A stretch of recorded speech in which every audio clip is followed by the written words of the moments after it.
আসসালামু আলাইকুম, ওয়েলকাম করছি আমি মনিরুল ইসলাম।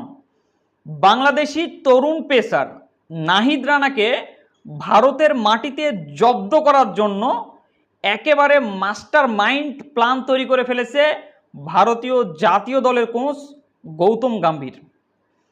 কি সেই প্ল্যান আজকের এই ভিডিওতে আপনাদের সঙ্গে সেটাই শেয়ার করব।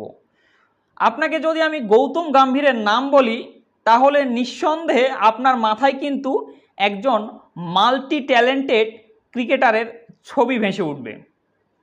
রাহুল দ্রাবিড় ভারতীয় দলের কোচ ছিল।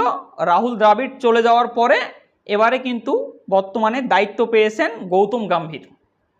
গৌতম গম্ভীর 2024 সালের আইপিএল আসরে কলকাতা নাইট রাইডার্সের দায়িত্বে ছিলেন এবং কলকাতা নাইট রাইডার্স যেই ধরনের পারফরমেন্স করেছে গত 5-7 বছরে কলকাতা নাইট রাইডার্স এই ধরনের পারফরমেন্স করতে পারেনি এবং তারা আইপিএলের চ্যাম্পিয়নও হয়েছে। এখন কথা হচ্ছে নাহিদ রানাকে আটকানোর জন্য এই মাস্টার মাইন্ড প্ল্যানটা কি, কেমন প্ল্যান তৈরি করেছে গৌতম গম্ভীর সেটা আপনাদের জানাই। নাহিদ রানার উচ্চতা 6 ফুট 3 ইঞ্চি, মানে অনেক লম্বা। আর একজন লম্বা ক্রিকেটার যখন হাত থেকে বলটা ছুড়বে তখন কিন্তু অনেক উপর থেকে বল তিনি করবেন। এই যে উপর থেকে বলটা ছোড়ার কারণে ব্যাটসম্যানের কিন্তু খেলতে অসুবিধা হবে। আর ভারতীয় ক্রিকেটারদের যাতে নাহিদ রানার বলটা খেলতে অসুবিধা না হয় তাই এখন থেকেই তাদেরকে নাহিদ রানার মতো একজন পেসার দিয়ে প্র্যাকটিস করাচ্ছে গৌতম গম্ভীর।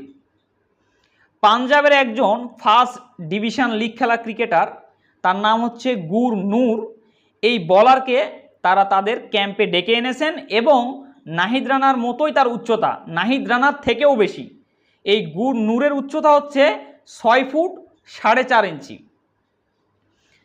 6 ফুট 4.5 ইঞ্চির বলার দিয়ে বর্তমানে ভারতীয় ক্রিকেটাররা প্র্যাকটিস করতেছে যাতে নাহিদ রানার বলটাকে খেলতে সুবিধা হয়। গৌতম গম্ভীরের প্ল্যানটা ভাই কতটা মানে ক্ষীণ এবং গভীরে আপনি খেয়াল করেন বিষয়টা। আগে থেকে কাল্পনিক প্ল্যান তিনি করে ফেলেছেন যে নাহিদ রানার কেমন বল হতে পারে, ভারতীয় ক্রিকেটাররা কিভাবে খেলবে, হুট করে মাঠে গিয়ে যাতে খেলতে অসুবিধা না হয় পাকিস্তানের মতো। আপনারা যদি দেখেন পাকিস্তানের মাটিতে নাহিদ রানা কিন্তু 5টা উইকেট নিয়েছে আর তারপরে কিন্তু তিনি আলোচনায় চলে এসেছেন। বাংলাদেশি মিডিয়া এবং ইন্ডিয়ার যত মিডিয়া আছে সব জায়গাতেই, মানে ক্রিকেট রিলেটেড যত মিডিয়া আছে সব জায়গাতেই নাহিদ রানাকে নিয়ে আলোচনা হচ্ছে। আর এই আলোচনাটা কিন্তু তার বলের গতি এবং তার বর্তমান পারফরমেন্স নিয়ে। আর এই বিষয়টা একেবারে সুন্দরভাবে লক্ষ্য করেছে গৌতম গম্ভীর এবং সে অনুযায়ী তিনি প্ল্যান ছক এঁকে ফেলেছেন অলরেডি। গৌতম গম্ভীর ভাই আলাদা ধরনের, আলাদা লেভেলের একটা লোক। তার যে চিন্তাধারা, তার যে চিন্তাভাবনা এটা একেবারে অন্যরকম। এখন নাহিদ রানাকে আটকানোর জন্য যে প্ল্যানটা তৈরি করেছে আপনি দেখবেন ভারতীয় ক্রিকেটাররা একটু হলেও সফল হবে। নাহিদ রানা অবশ্যই ভালো বল করবে, আমিও চাই যে নাহিদ রানা ভালো পারফরমেন্স করুক, কিন্তু তারা যে অনুযায়ী প্র্যাকটিস করতেছে সে অনুযায়ী নাহিদ রানাকে আটকানোর মতো অ্যাবিলিটি অলরেডি ভারতীয় ক্রিকেটারদের মধ্যে তৈরি হয়ে যাচ্ছে।